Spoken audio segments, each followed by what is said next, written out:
Yeah, I'm all right. No, don't worry. I'm all right.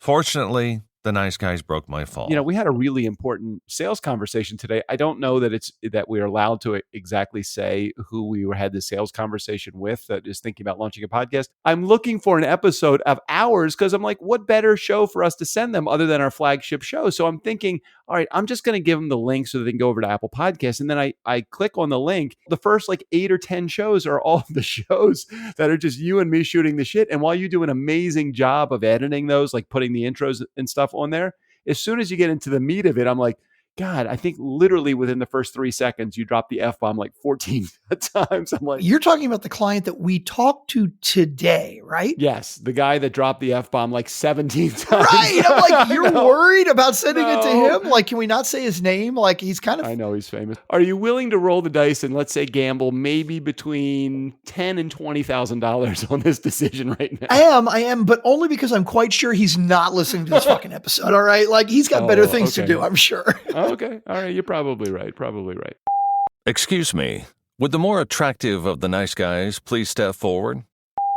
Excuse me. Would the nice guy who hasn't pissed himself today please step forward? Anyone? No one? In the last week? Haven't pissed yourself in a week? Again, no one. All right. The nice guys are upgrading the electric in their podcast studio. They're wiring for 220, 221, whatever it takes.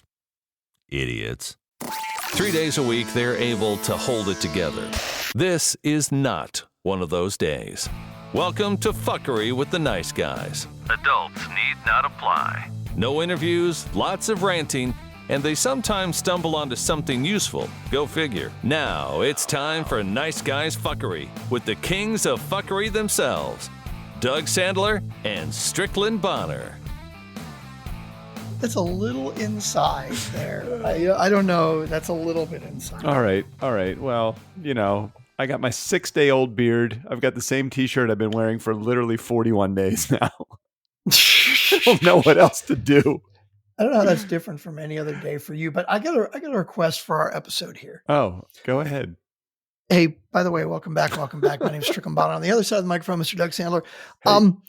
The last 3 weeks or so, right? We've done this as a crowdsourced. Mm-hmm.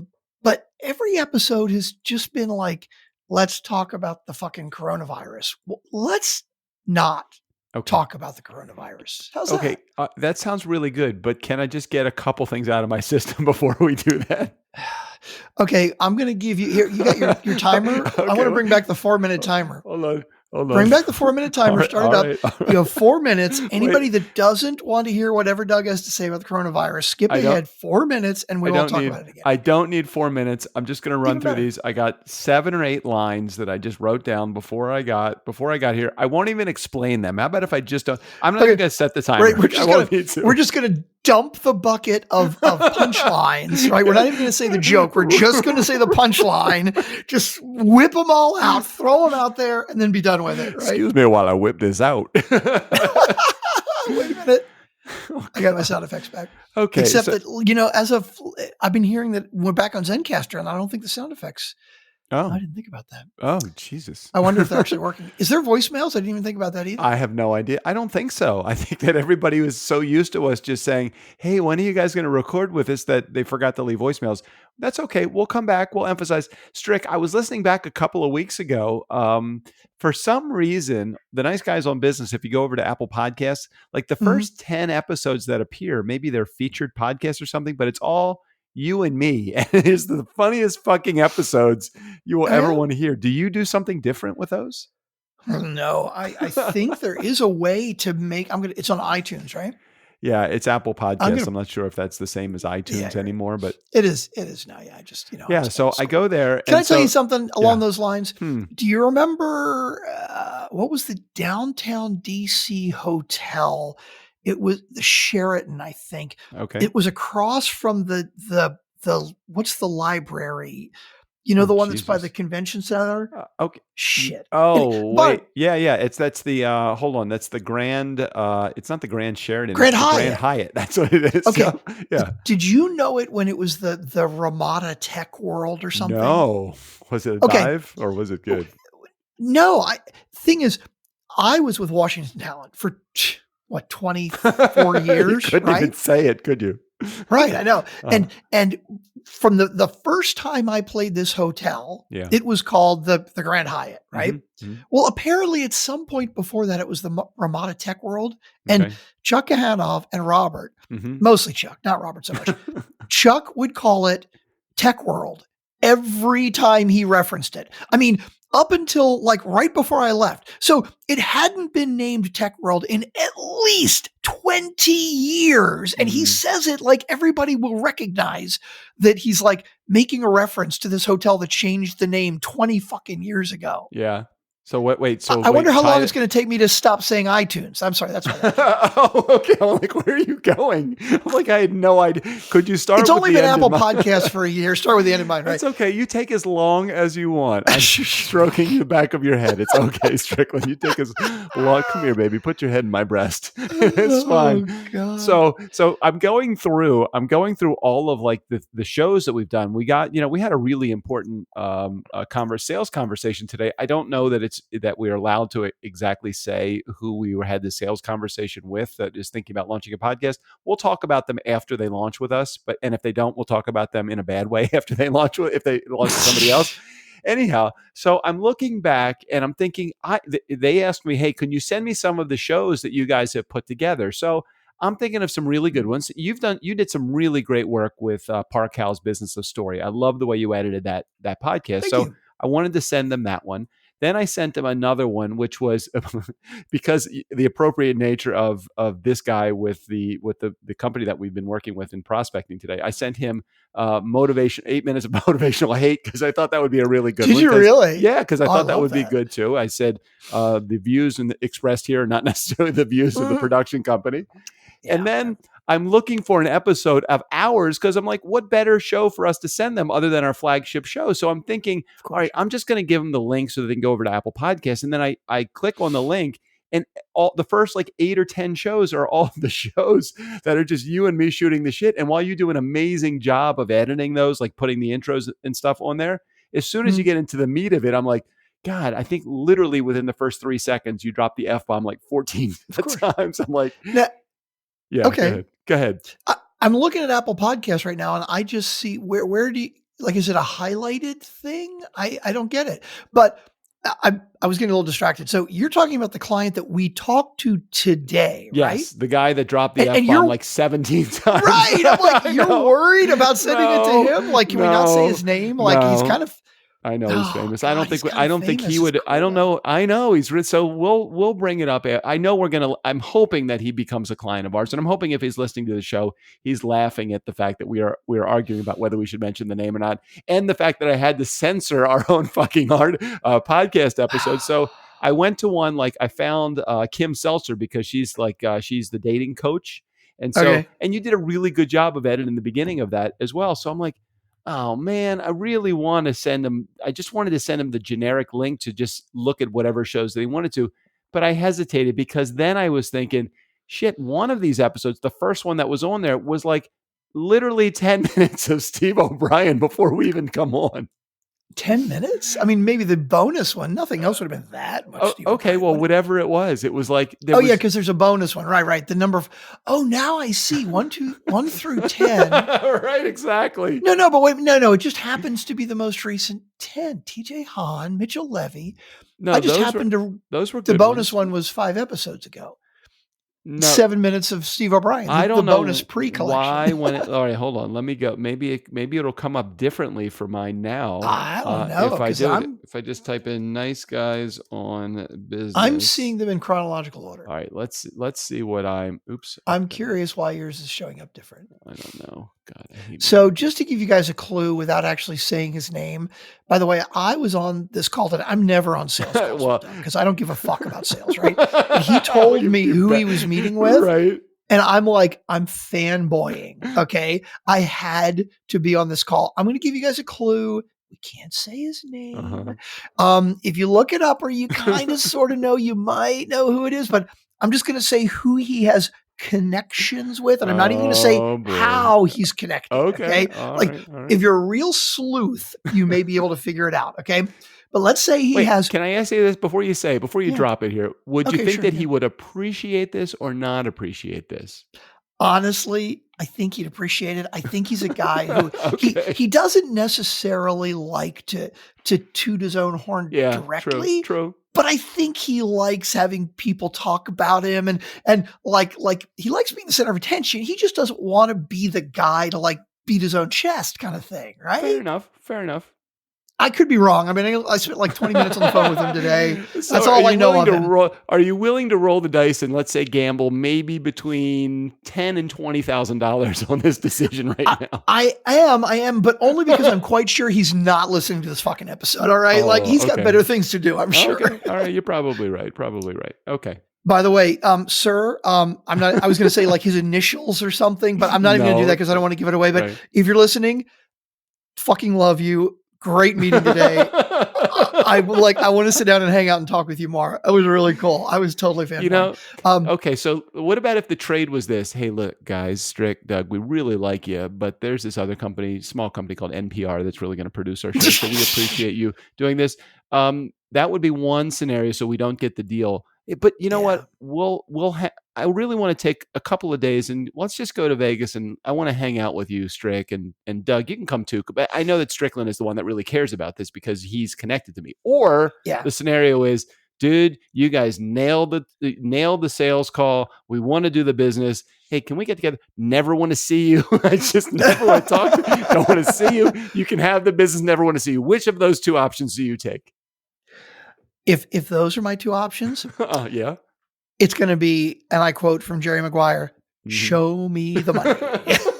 Nice. I'm glad to see the money. I'm glad to see you're in the same camp that I'm in. I like the guy and I think he's nice. But when they first called me, kind of like, I don't know, me, Strickland, I don't really know anybody. I don't focus on the fame. I really just want to get down to business here. Yeah. And so when I met him today, I mean, he was a really nice guy, but it wasn't any different for me than it would be to meet like Erica, a new client of ours that's just wonderful. And he was a really cool guy. I mean, this guy today was really cool.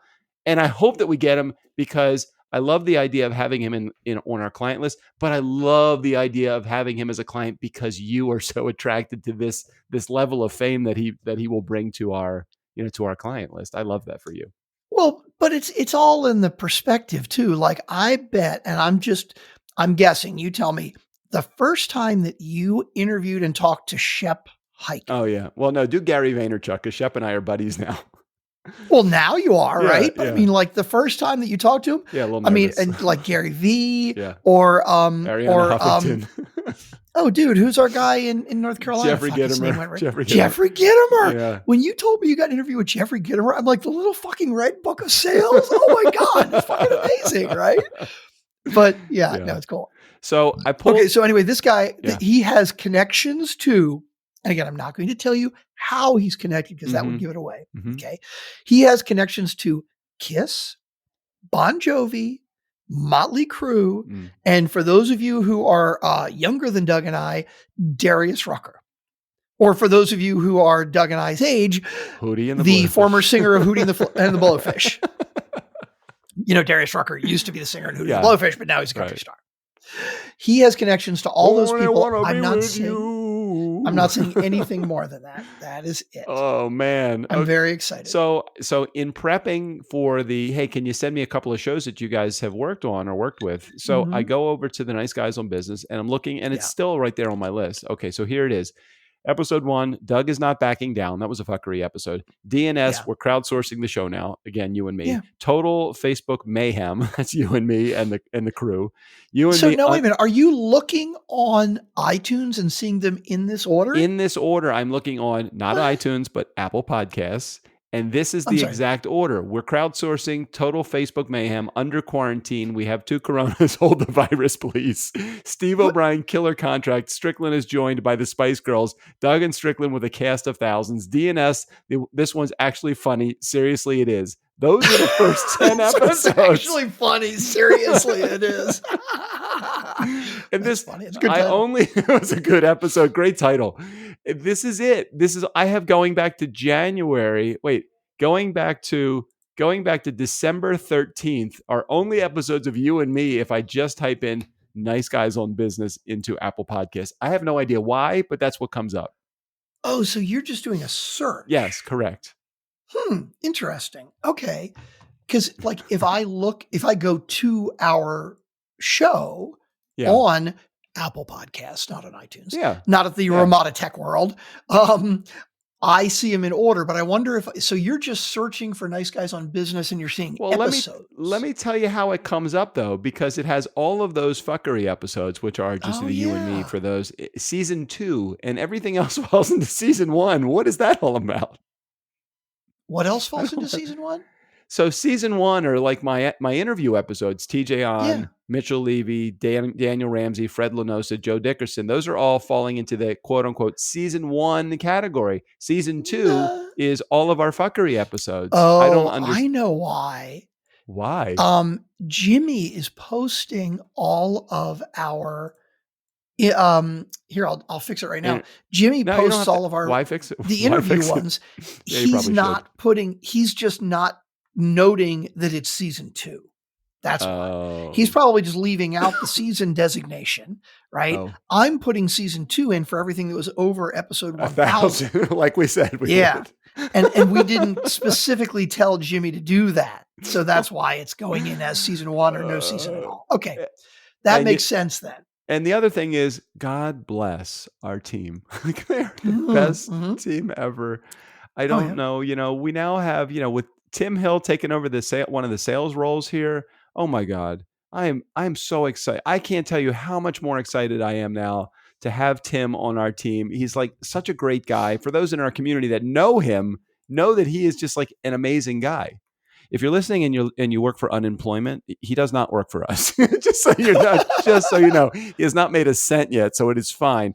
We're just training him for the future that he potentially could make some money. So anybody that works for the federal government, or if you're part of the PPP program, or if you're part of unemployment insurance, or if you're part of the IRS, we don't know who Tim Hill is, and we've never seen him again. If you're Tim Hill's ex-wife, we absolutely do not know him. We can't tell you where to find him at all. If he's short, but Doug, you don't need to worry about that.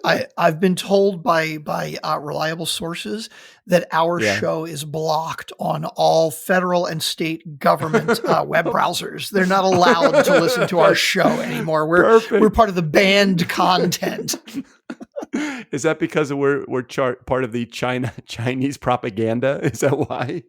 Right. I think it was something about communists and reducing the national parks, or I don't remember. I got it. All right. So now that we're 15 minutes in, can I just give my 8 lines of this is what I'm tired of with the coronavirus? Can I just let's hear all the punchlines. Because like your first punchline was great, which was funny. It was a little inside, but we'll explain it. We'll do a little. So on Zencastr, which we record on, the first thing that it does when you jump in is it does a health check. Right. And so it checks your mic and it checks your browser to make sure everything looks good and it's going to record well. And of course, Doug comes on, and before I could hit record, which is usually the first goddamn thing I do, because it's like, hit record. Doug says, why does my health check say coronavirus? That was a good one. Wait, temperature 98.9. Hold on a minute. This is trouble.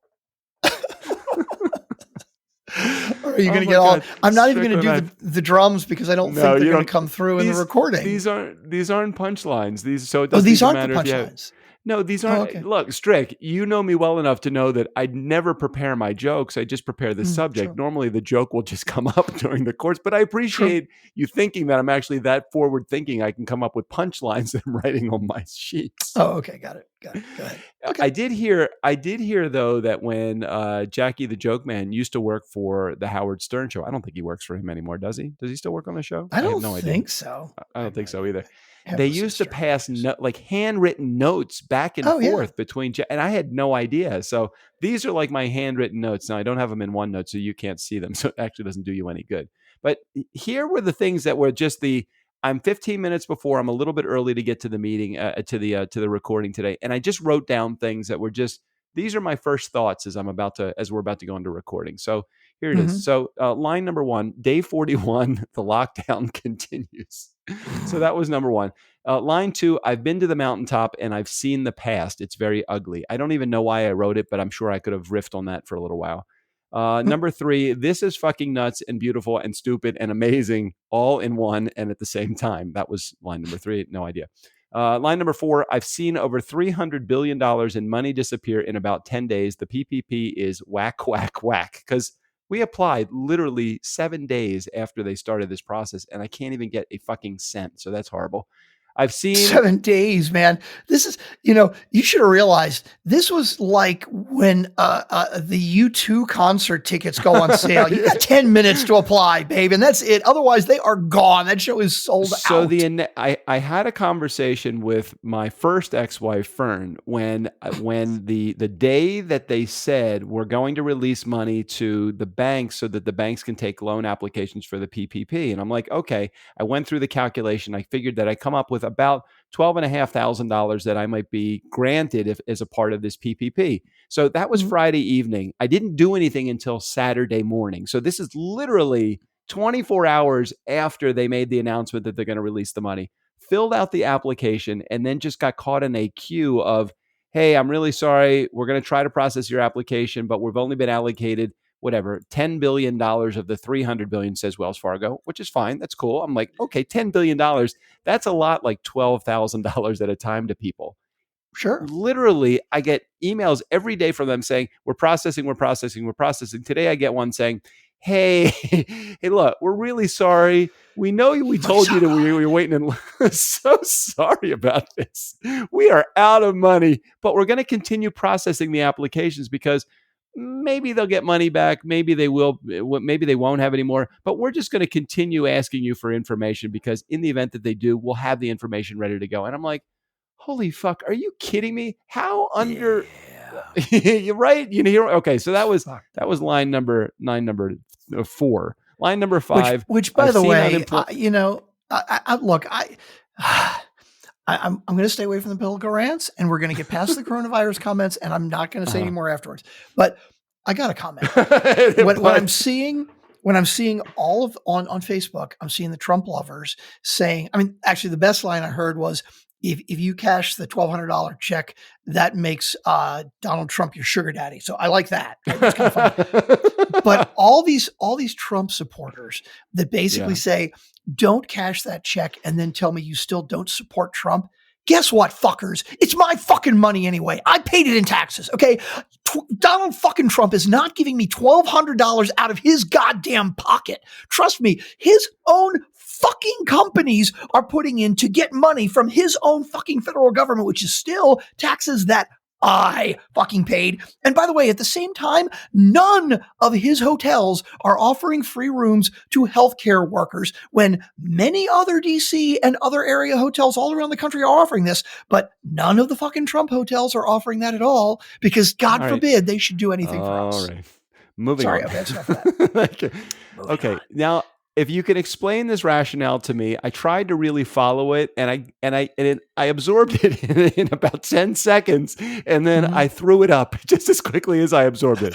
Okay, unemployment benefits previously were somewhere around $400 all in. So if you paid into unemployment, you get maximum somewhere around $420 or something like that. However, in this coronavirus moment, they're giving you, instead of $400, they're giving you an extra $600 a week because the reason they want to do this is they want to incentivize you to not look for a new job, because when the world goes back to normal, they want you to go back to the job that you had. So they're incenting you not to actually look for another job right now. So they're giving me an extra, or not me, I wish it was fucking me. They're giving people that are on unemployment an extra $600 a month, raising that benefit to $1,000 a week. I think it's for something like 16 weeks.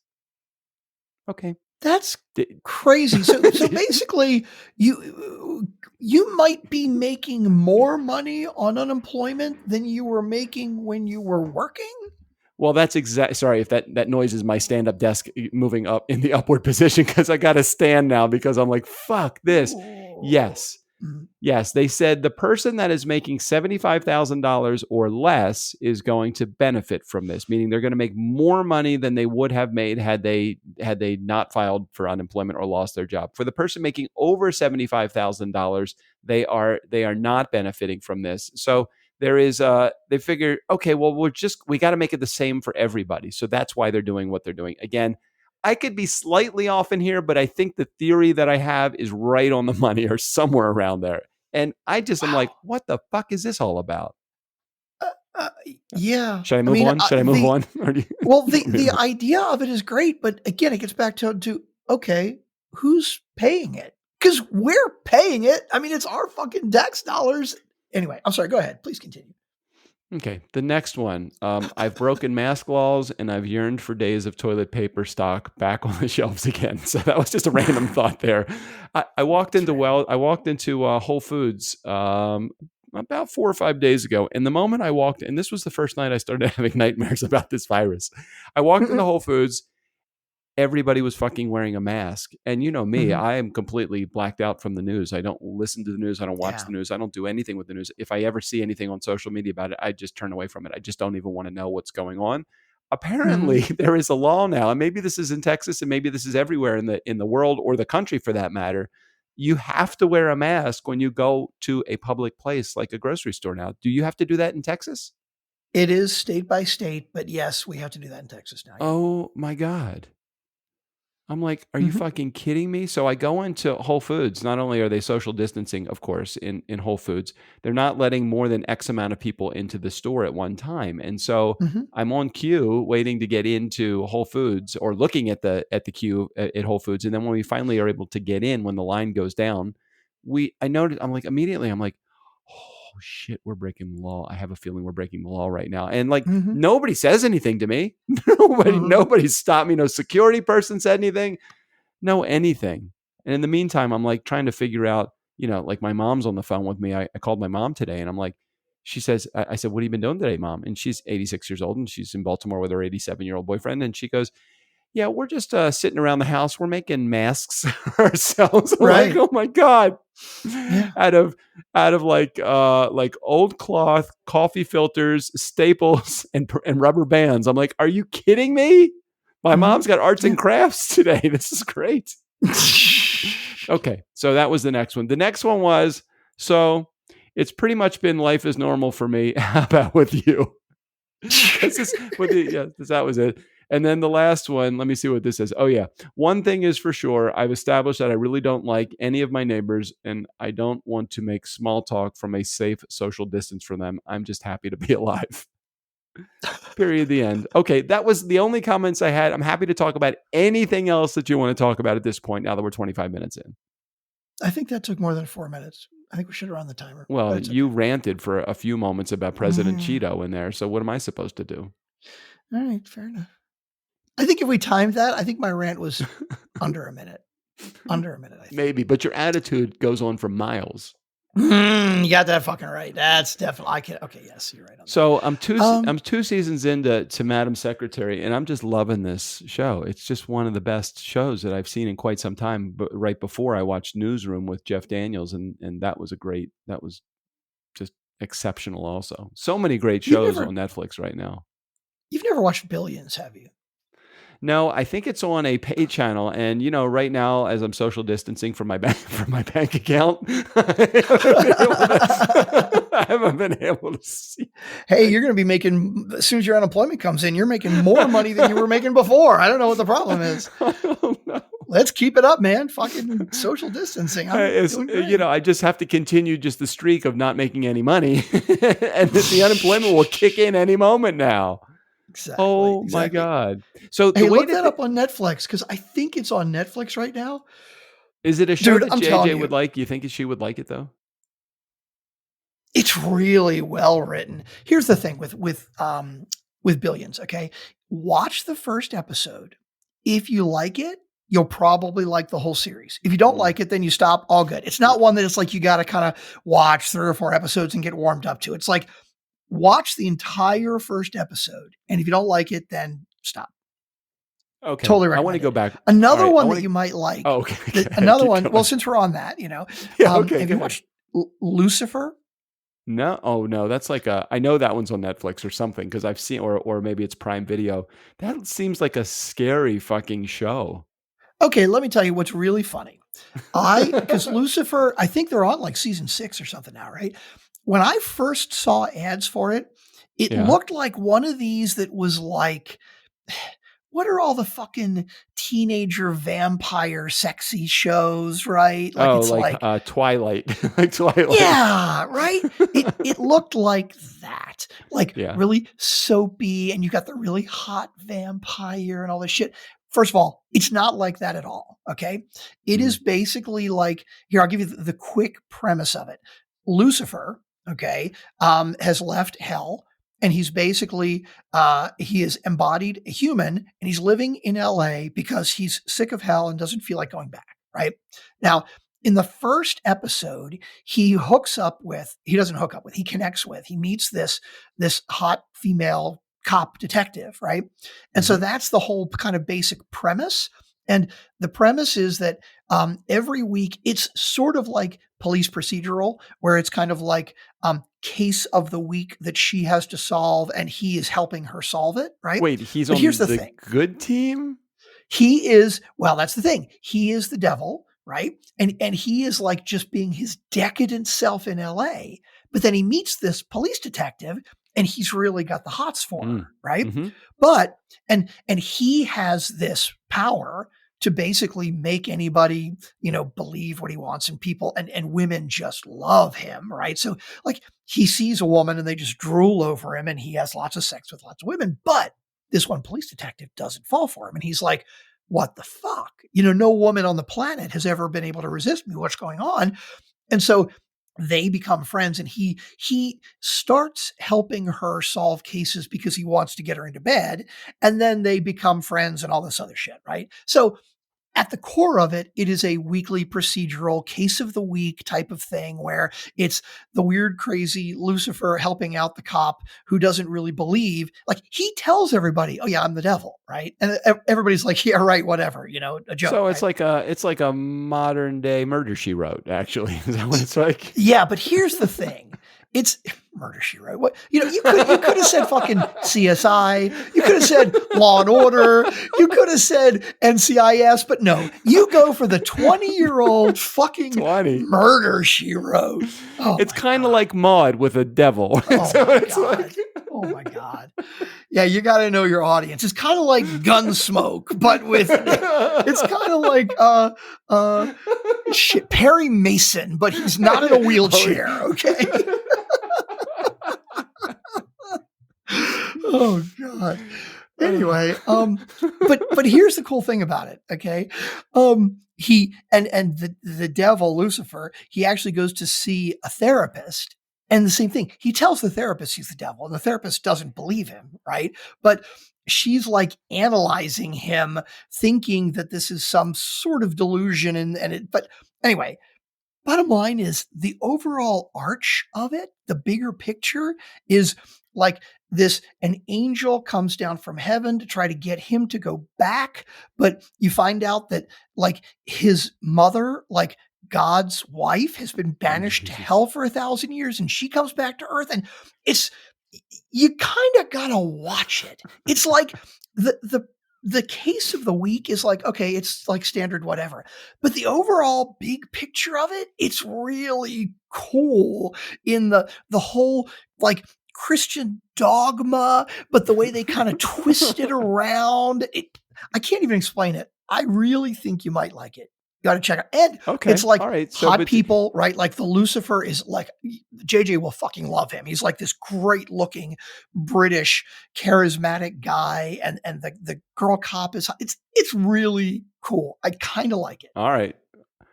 So between Lucifer and Billions, if you had to pick between the two, if I had access to both of them, which one would you choose first? Billions is fucking amazing. Okay. It's the fourth, maybe it's the fifth season. The next season is starting in May, the new one. But again, it's on Showtime, so it's like one episode a week. I guess so spoiled being able to binge watch shit on Netflix. But I believe the first 4 or 5 seasons are available on Netflix now. Totally watch Billions. But like I said, if you don't like the first episode, let it go and drop it. Right. But if you do, you should stick around. It's amazing. Fair enough. And I did want to give you an update for the Mustang podcast. I know we haven't spoken about this in a really long time. Okay, wait a minute. This is really interesting, actually. When I think about it, I don't remember any time over the last 3 episodes that we've done crowdsourced that you even mentioned the Mustang I've been podcast. distracted. I've been So, socially distracted. We used to gauge how long you held off to talk about the Mustang podcast in minutes on the episode, right? And if we made it to 10 minutes, you were doing well. But you went 3 whole weeks without talking about it. I'm very impressed. I know. I did make a note to myself to bring it up here. Now, I am 41 episodes into my podcasting world of Mustang Podcast, and I am now getting calls from people that want to be guests on the show. So there's not a lot of outreach. There's a lot of incoming support, so which I think is really cool.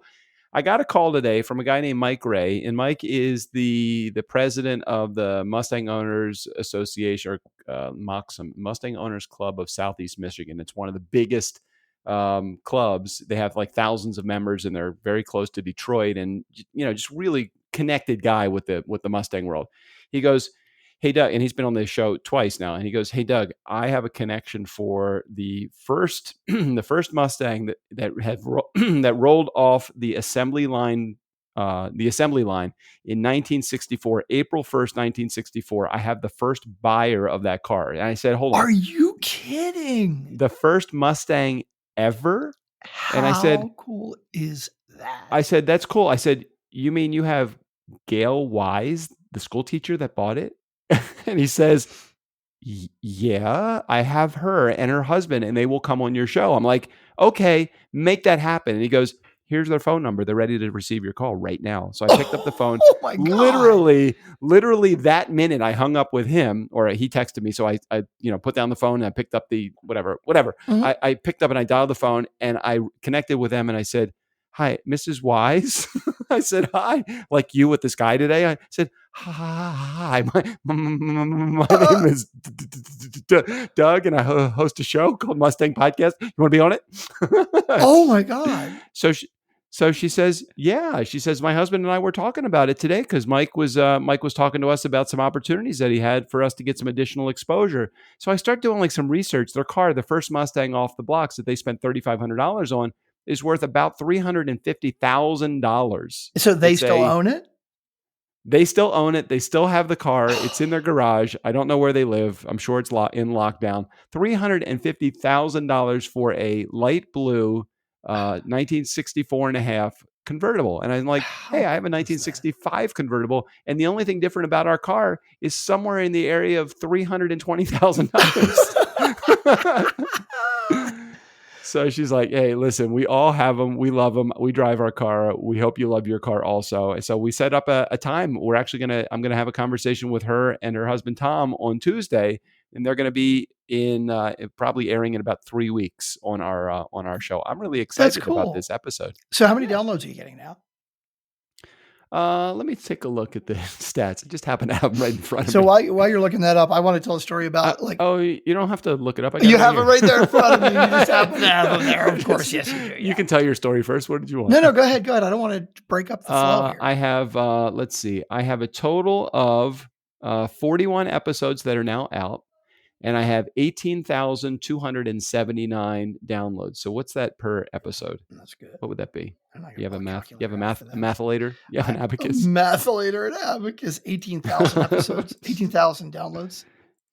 Hold on. 18,000 downloads. Carry the one. Downloads. Carry the one. Now try divided by 41. That's all you need. 41 equals 439. That's good. Yeah, somewhere around 439 per episode. Really, so while it hasn't been like this show that has gotten thousands of downloads like the Nice Guys on Business, it is one of those shows that I have such a micro niche that it's like, hey, I've grown from like regularly 350 downloads to over 400. Now I'm at close to 440. I'm like, every show and right now downloads I think on every show are down. Like everybody's shows are down because people aren't listening at the same patterns that they were before because they're not in their car. Which is weird, right? You would think, hey, people have more time, they listen to more podcasts, but you're 100% right. I used to listen to my podcast on my way into work, and on the way home, and I'm not listening to as many anymore because I'm not on my way into work or on my way home.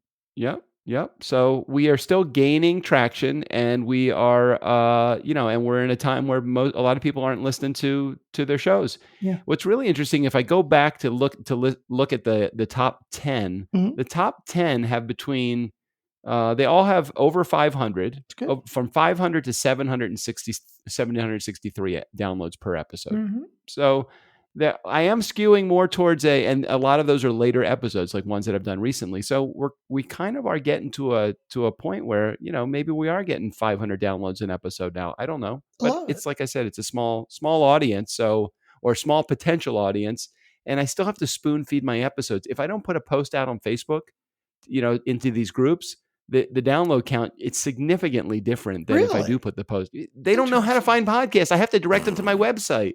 Like, Interesting. I don't understand this. Well, But, come on. You got people that they're buying 60-year-old cars, of all right, course. but I posted and they're like, where can I see it? I'm like, you can't fucking see it. You listen to a podcast. Come on. Maybe I should do a video. I don't know. Let me come over and show you postcards. Come on, let me show you how this works. Hey, I think I got 8mm. You want me to bring over my podcast Oh, so you can God. listen to it? I got my Polaroid. Let me wing it at you. So Kevin Smith, who directed the movie Dogma, okay, Yeah. he's directed Jay and Silent Bob and Clerks and a bunch of other funny movies, but he was trying to get Alan Rickman to play the angel in Dogma, okay, and this was before Harry Potter. So for those of you who don't know, Alan Rickman was Professor Snape in, Okay. and of course he was also his first film role was Hans Gruber in Die Hard. Right? Okay. I mean, the amazing, ridiculous, like best bad guy ever from Die Hard, right? And so he puts this thing out to Alan Rickman, and he gets a call from his manager, right? And the manager says to him, "Hey, I have Alan Rickman on the phone. He'd like to talk to you." And Kevin Smith is like, "Yeah, right. Who is this? Come on, Jerry, you're kidding, right?" Like, "No, really, Mr. Rickman would like to talk to you." He's like, "Okay." It's like, "Hang on, let me go get him." And he says, Alan Rickman comes on. Alan Rickman comes on and he just says two things. He says, "I got your script and I really enjoyed it, but I have two questions. First of all, will there be any changes to the script? And second of all, are the wings going to be real or CGI?" And I'm on the other end of the line, and all I can think to myself is, I'm talking to Hans fucking Gruber right now. Oh my God. Yeah. That's pretty cool. Anyway. What can you connect that for me? Because maybe I got lost 6 stories ago. What were you connecting that to? You fanboying out about talking to the, like you said, like the woman, like when you say the person that bought the very first Mustang, right? Like, right. I'm getting excited about it, but I'm only excited for you. I don't really give a shit. I have no idea who she is, and if I were talking to her, I wouldn't be excited about it. Kind of like the call today, the sales call today, and it comes full circle. It's like, okay, he seemed like a cool guy and he was dropping some cool language. Right. I liked it. And his staff was hip and cool. So I'm thinking this is good. But aside from knowing the acts that he's been associated with, which are totally cool. Yeah. And he even said it himself. Most guys that are in the position that he is in, that he has been in, most of the world doesn't know those guys. And he has a glimpse of fame because he's done some stuff that has been a little bit more public than most guys that are in his position, which I think is really kind of cool. I love the idea. It's kind of like if you're the president of the United States, which is a totally high profile position, you can't go anywhere, without somebody noticing you.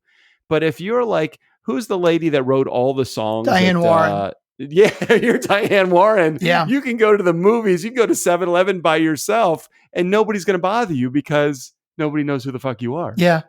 Yeah. Diane Warren. Which one would you rather be?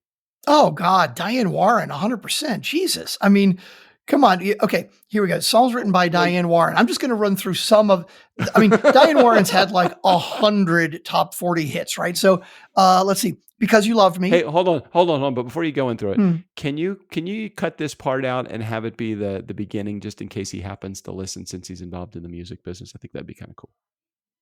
Will you remember that, or you just pull it out from anywhere? No, I can, but we talked about him early on too. Oh, okay. Like which? You're going to I pull mean, no, that I'm not out? going to edit. I mean, I could use one of those clips as our preview, like our. That's what I'm saying. I'm not saying edit it out. I'm saying use the clip at the beginning of the show. I was hoping you're going to use what you're about to say at the beginning, because I know what you're about to say is going to have some major amount of brilliance attached to it. I just have that feeling. Yeah, but this is going to be about Diane Warren, not about the guy that. I'll have to go back and find one of the good quotes to use that'll if he happens to listen, that at least we'll not mention his name, but we'll talk about him in the first 30 seconds. So maybe he'll actually listen through.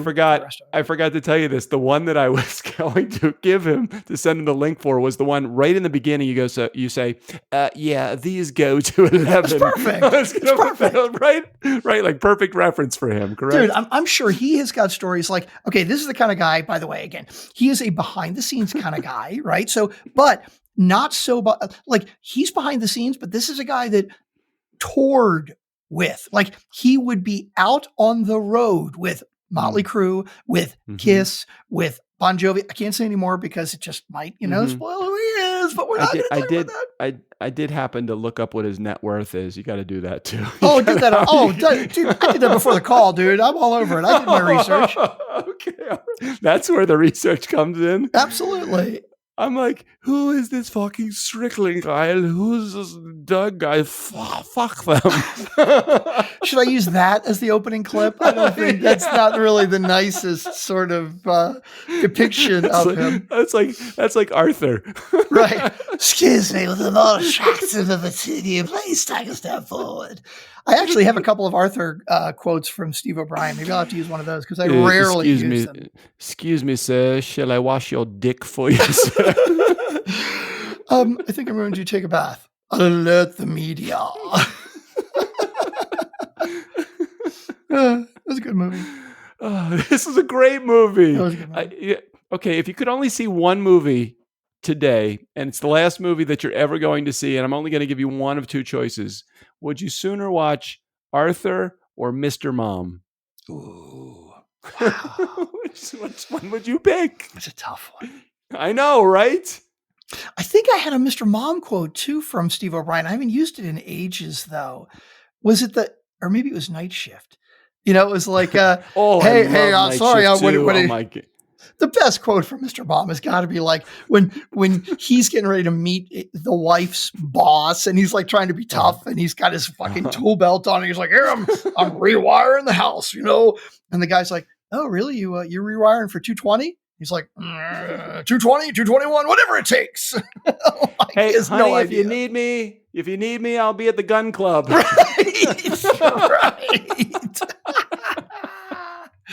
Oh, this is Chuck telling Bill to shut up. Well, that was Night Shift. Now you're mixing your Michael Keaton roles up. No, I got it. Hey, Chuck. I mean, whoever it was, Bill. I'm like, hey, you want to buy a cemetery? This is good, but dude, this one's already all taken. Right, you should have bought one that was empty. This one's full already. I definitely do have some Mr. Mom quotes from Steve O'Brien. I'll have to throw those in. I didn't think anybody knew Night Shift. I hadn't seen Night Shift in probably at least 20 years. So it's funny. That was Michael Keaton's first role. And, it was Henry Winkler who played the straight guy. Now, this is what's really funny too. Okay. Ron Howard directed it. Okay. Mm-hmm. And obviously Ron Howard knows Henry Winkler from Happy Days, right? Right. Now, it was one of Henry Winkler's early film. I don't know if it was his first film role. Directorial debut.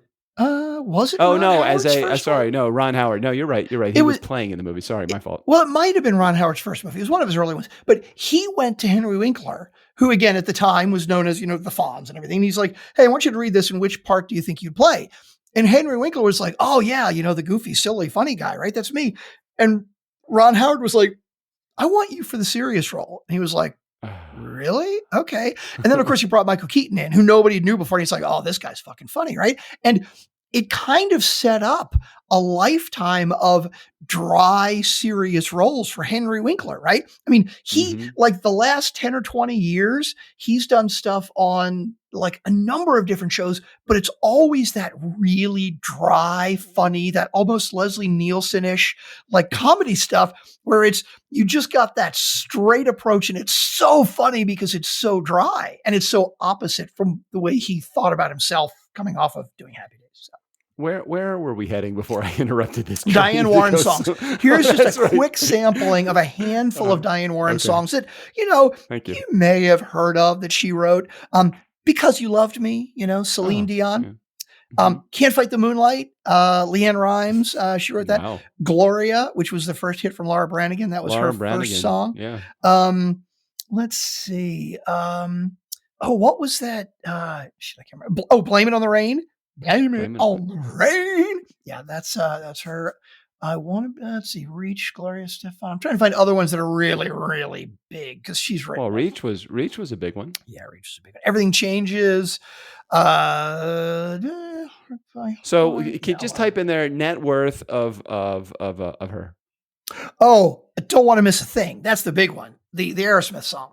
Did you know that I Don't Want to Miss a Thing was actually written originally for Celine Dion?